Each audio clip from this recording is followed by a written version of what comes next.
Olá, em um cenário de desemprego, de diminuição da economia, é muito comum que as pessoas busquem outras formas de obter renda e procurem inclusive a informalidade, mesmo que isso não represente carteira assinada e direitos sociais.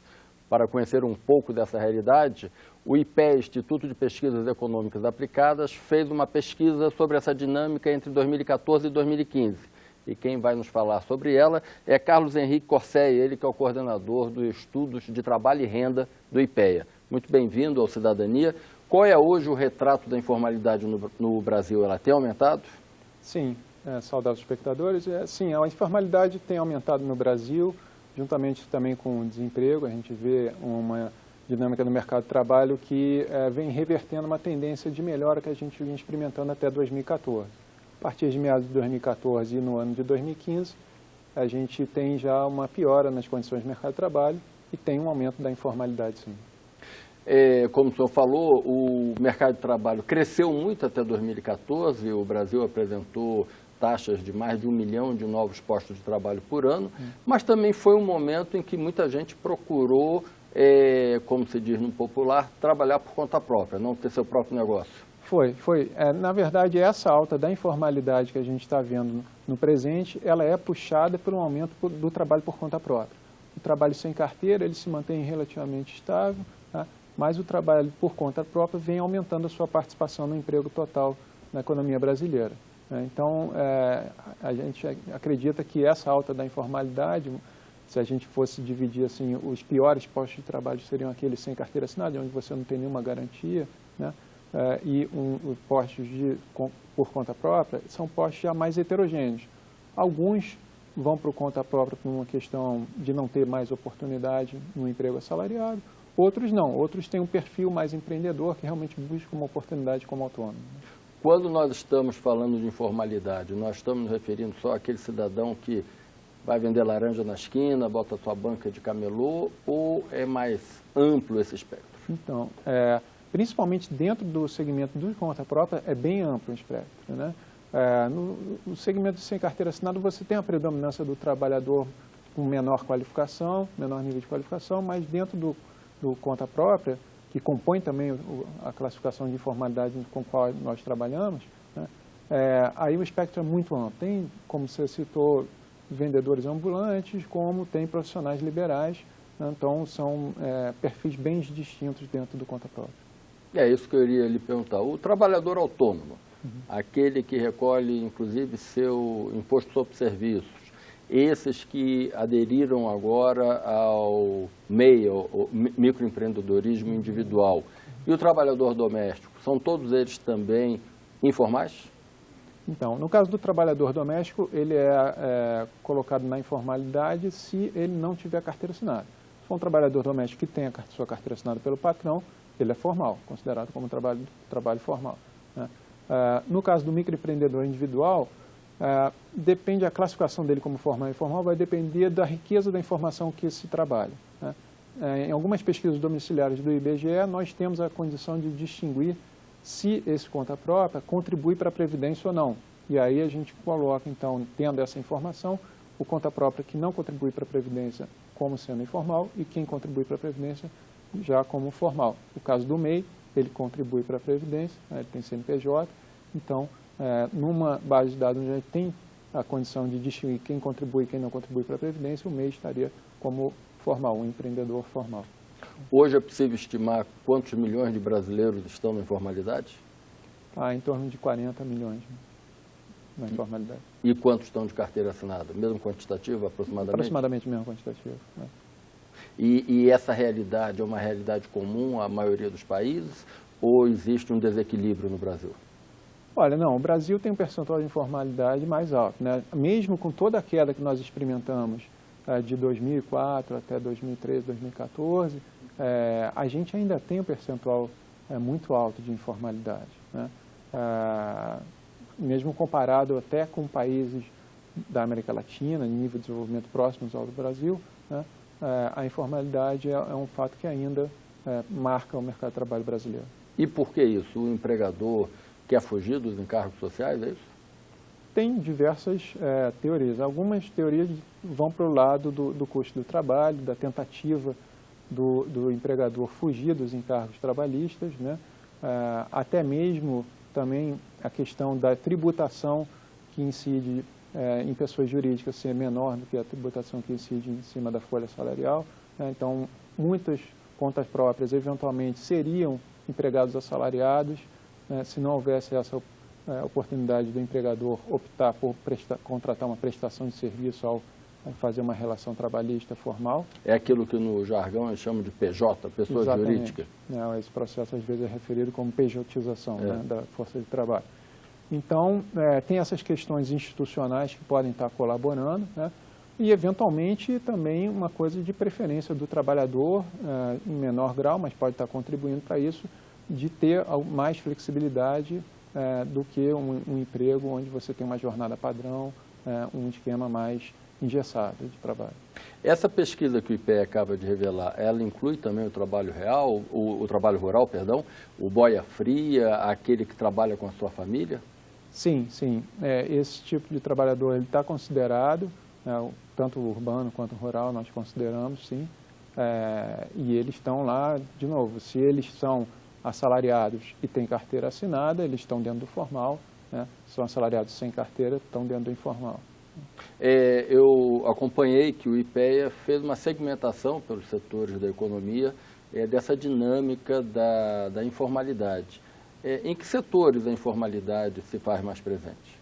Olha, é muito preocupante, realmente, a gente pegamos os dados de uma das pesquisas do IBGE, que é a PNAD contínua, que tem uma amostra que é representativa para o Brasil todo, né, e dividimos em 84 setores, todos os trabalhadores em 84 setores, e vimos quantos desses trabalhadores estavam ocupados num posto de trabalho formal, portanto, era assalariado com carteira assinada, né, e no trimestre seguinte, que a pesquisa é feita com base trimestral, fomos ver se ele estava agora num trabalho informal, né?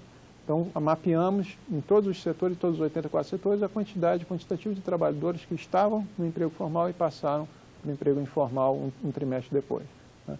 E aí é surpreendente ver que tem um setor de comércio, construção, tem fluxos muito grandes de trabalhadores indo da formalidade para a informalidade no período que vai do quarto trimestre de 2014 até o terceiro trimestre de 2015. Que é o período onde a economia brasileira começa a enfrentar maiores dificuldades. Exatamente. Nós escolhemos esse período por ser o período onde a economia brasileira está enfrentando maiores dificuldades, sobretudo no mercado de trabalho, também por fazer uma janela de um ano para evitar fatores sazonais. Se a gente analisasse um determinado trimestre específico, por exemplo, a agricultura poderia estar passando por algum problema sazonal, ou mesmo a construção civil, mas quando você perfaz 4 trimestres, um período de 4 trimestres, né, você vai estar isolando qualquer tipo de efeito sazonal. Além da construção civil, que outro segmento tem explorado muito a informalidade? Comércio também. Comércio também é preocupante, o fluxo que a gente observa no comércio, até mais destacado. Bares e restaurantes, garçons, pessoal de cozinha? Comércio, na verdade, é um setor bem grande, né, que engloba, apesar de nós dividirmos, é bom que se diga isso, em 84 segmentos, esses 84 segmentos não são homogêneos no que diz respeito ao seu tamanho, né? O segmento de comércio é desproporcionalmente maior do que a maioria dos outros segmentos que a gente vê. Então, também é justo, para fazer essa comparação, dizer o seguinte: a taxa do comércio, né, de migração de trabalhadores formal para informal, ela nem é tão maior do que o registrado para os outros setores. Mas por ser um setor que emprega tanta gente, seu emprego é tão representativo, que mesmo com uma taxa que não se distancia muito da média, ele se destaca como um dos setores que mais manda gente para a informalidade. Tá? Desses 40 milhões de brasileiros na informalidade, o comércio hoje responderia por quanto? Ele responde por cerca de 16% desse fluxo de gente que está indo para a informalidade. É muita gente, né? É bastante gente. É comum, mesmo em momentos em que a economia anda bem, a chamada terceirização para a informalidade. Por exemplo, setor de confecções. Nós vimos, no passado recente, grandes confecções, grandes cadeias de loja que compravam suas confecções de produtores que, em algumas situações, foram consideradas até análogas à questão da escravidão. Esse momento de crise faz com que, por exemplo, o setor de têxtil brasileiro, o setor de confecções, explore mais isso? Isso é preocupante, porque esse trabalhador que está lá na ponta da cadeia produtiva, né, ele, em geral, ele está num contrato, num regime de trabalho, em que ele é contratado como prestação de serviço, como a gente estava falando aqui, de forma autônoma, contratos às vezes mediante a fabricação de peças, né, do vestuário. Pela produtividade, né? Pela produtividade, né? Quando vem uma queda na demanda, né, é um trabalhador que eventualmente vai sofrer essa consequência até de perda de emprego, e ele vai estar desprotegido. O problema da informalidade é esse: o trabalhador não tem a sua proteção caso ele perca o emprego dele, né? E nesse setor pode estar acontecendo isso, sim. Esse período que vocês pesquisaram, que se debruçaram, é o período também que passa a vigorar um novo marco jurídico para o empregado doméstico, que passou a contar com fundo de garantia. Antes tinha só a obrigação de recolher a Previdência Social, hoje o empregador doméstico também tem que recolher o fundo de garantia. Foi verificado um aumento na informalidade nesse segmento a partir dessas mudanças legais? Então, esse segmento apresenta um comportamento interessante, que tal como o comércio e até um pouco a construção também, o segmento do serviço doméstico apresenta, sim, uma grande taxa de trabalhadores migrando da formalização para a informalização, mas é um setor onde tem uma alta taxa de rotatividade, né? Então, não se deixou de contratar, de se registrar trabalhadores formais, né? Mas, ao mesmo tempo, há um grande fluxo de trabalhadores da formalidade para a informalidade. Então, ou seja, enquanto alguns patrões estão contratando, estão registrando o trabalhador doméstico, talvez até em função da nova regulamentação, né? Outros, por talvez contenção de despesas, né, estão dispensando os seus trabalhadores domésticos e que leva esses trabalhadores aí para a informalidade. Como nós falamos há pouco, durante muitos anos, basicamente do início dos anos 2000 para cá, o Brasil vem se esforçando para reduzir essa informalidade, né? Criou a figura do microempreendedor individual, o marco jurídico dos empregados domésticos, mesmo a política da pequena e microempresa foi facilitada. O senhor acha que esse momento de crise que hoje nós estamos vivendo pode resultar em perder tudo que se avançou nessa última década, nesses últimos 15 anos? Não, eu não acredito que a gente vai perder tudo que nós avançamos. Até porque é muito sólido o movimento que a gente teve na informalidade. Foi o último indicador que realmente reverteu, né?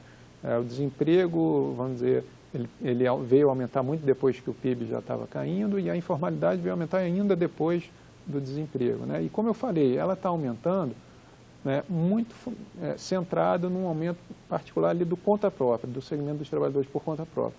E dentro desse segmento, que me deixa um pouco mais tranquilo, é que, como a gente falou, é um segmento bastante heterogêneo, mas se a gente pega o segmento do conta própria, que está contribuindo para a Previdência, esse segmento tem aumentado em relação ao total de conta própria, né? Então, na verdade, eu acho que se houvesse um movimento de aumento no trabalho sem carteira, aí nós estaríamos regredindo, né? Nós estaríamos, vamos dizer assim, colocando em xeque os avanços que nós tivemos, né? Mas são fatores mais estruturais, eu acredito, que levaram a essa baixa da informalidade. Por exemplo? Não, eu acho que um fator que está muito relacionado ao funcionamento das empresas, principalmente micro e pequenas empresas, que é a questão do tratamento diferenciado em diversas dimensões, tem facilitado muito a formalização. Por exemplo, a facilitação para pagamento de tributos, como no caso do Simples, né? E eu citaria também os esforços de facilitar e dar crédito mais barato para pequenas empresas, né? Nesses dois casos, né, você tem que ter um CNPJ, você tem que formalizar, prestar contas em relação às obrigações sociais e trabalhistas também. Então, a pequena empresa que se vê numa posição de querer aquele crédito mais fácil, né, ou uma burocracia menor para pagar os seus impostos, ela vai dar espaço de se formalizar, tanto do ponto de vista dos tributos, quanto do ponto de vista trabalhista. Eu acho que isso é uma coisa que veio para ficar e não estaria ameaçado. Foi possível verificar o perfil da renda desse trabalhador por conta própria? Ele está com uma renda compatível com a renda média de quem tem carteira assinada? É maior, é menor? Que retrato tem? Como a gente disse, é um perfil bastante heterogêneo, mas sim, tem trabalhadores por conta própria que estão conseguindo oferir rendimentos até mais superiores, tá? Um extrato de trabalhadores por conta própria que tem esse perfil mais de profissional liberal, tá? É comparável com os maiores salários com carteira assinada, tá? Agora, tem um extrato, por outro lado, de conta própria, com um perfil menos qualificado, que aí tem um rendimento bem abaixo do rendimento do com carteira assinada, talvez comparável aí com o rendimento do sem carteira assinada. Vocês conseguiram segmentar por formação acadêmica, por nível educacional, quem é esse trabalhador informal? Não, nessa pesquisa não, porque essa base de dados, ela não tem essa informação sobre a formação. Mas um colega nosso da área de trabalho e renda também do IPEA, Maurício Reis, fez um trabalho sobre isso usando o censo, que tem uma amostra, né, muito maior. E aí sim, lá você tem a informação sobre a formação do indivíduo, né? Ele pode checar, inclusive, se a formação era condizente com o trabalho desempenhado, né, e como é que isso afetava o rendimento, né? E aí ele vê que na informalidade tem muita gente com uma formação, na verdade, que a gente chama de sobrequalificado, né? Ele teria uma formação para estar num posto melhor do que aquele efetivamente que ele está ocupando. E o nosso trabalhador informal é homem ou é mulher, é jovem, é velho?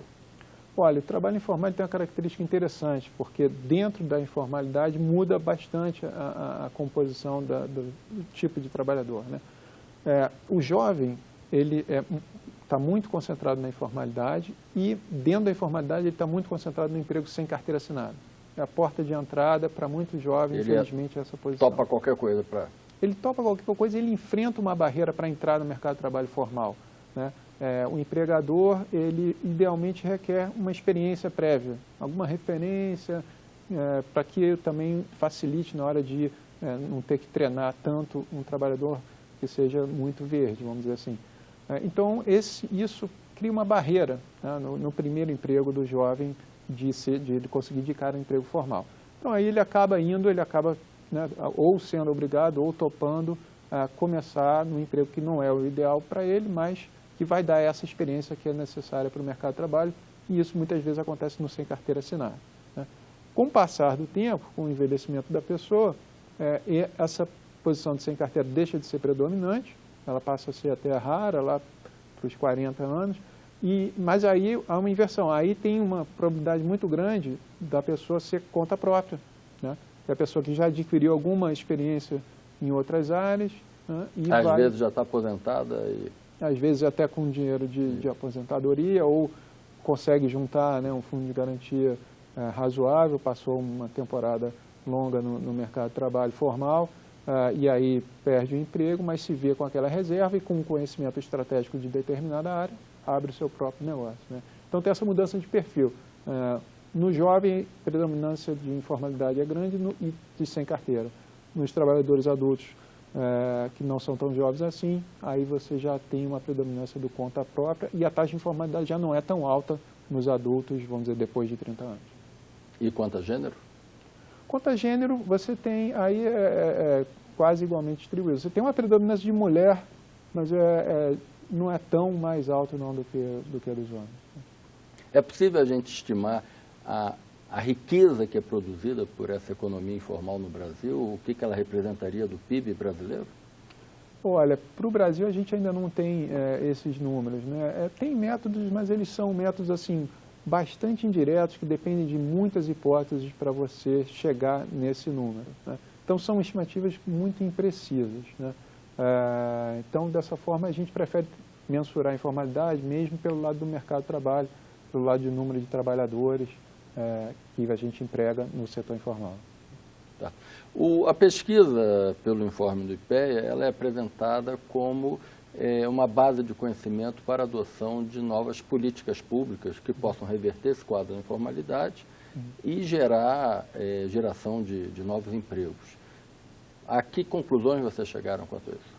Então, a gente vê que, em relação ao movimento dos empregados formal para informal, que você tem uma concentração em determinados setores. Tá? Então, isso, do ponto de vista da política econômica, facilita. Né? Se você quer atuar nesse fluxo, no sentido de tentar minimizar esse fluxo de trabalhadores que estão saindo do emprego formal e indo para a informalidade, né? Se você tem alguma receita para 5 setores, vamos dizer, você já consegue mexer bastante nesse movimento. Que seriam? Então, a gente tem o comércio, a construção, até o setor de educação, nesse período que a gente analisou, pelo menos, né?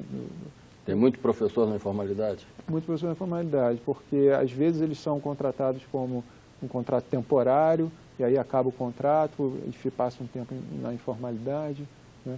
E também o setor da administração pública também se destaca bastante nesse período que a gente estudou. Claro que não é o estatutário, mas o setor público também tem suas terceirizações dentro do setor público, também contrata gente que não tem a carteira assinada, como prestador de serviço, desse tipo.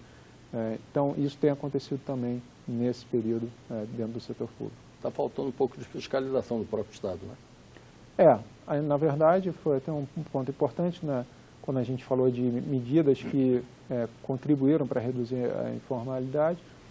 Deixei de falar, mas foi importante também uma atuação, uma melhoria de processo na Secretaria de Inspeção do Trabalho do Ministério do Trabalho, né?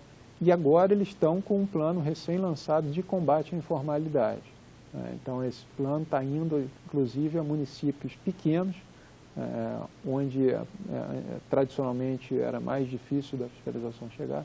Agora eles estão fazendo esse plano integrado e está sendo realmente uma aposta. As primeiras avaliações, ainda preliminares, já apontam resultados muito positivos nesse ano.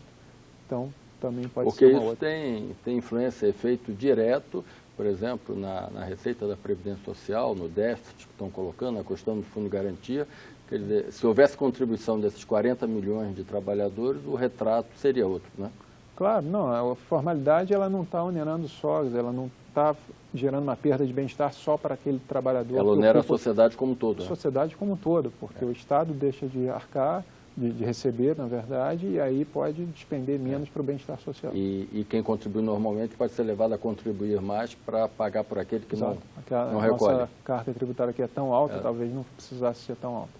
Bem, eu agradeço a sua presença aqui no programa Cidadania. Esse foi o coordenador de estudos de trabalho e renda do IPEA, Carlos Henrique Corsey, ele que veio nos trazer um retrato sobre a informalidade no mercado de trabalho no Brasil. São cerca de 40 milhões de brasileiros sem carteira assinada, trabalhando por conta própria. Se você quiser comentar essa entrevista, telefone para nós, 0800 61 22 11.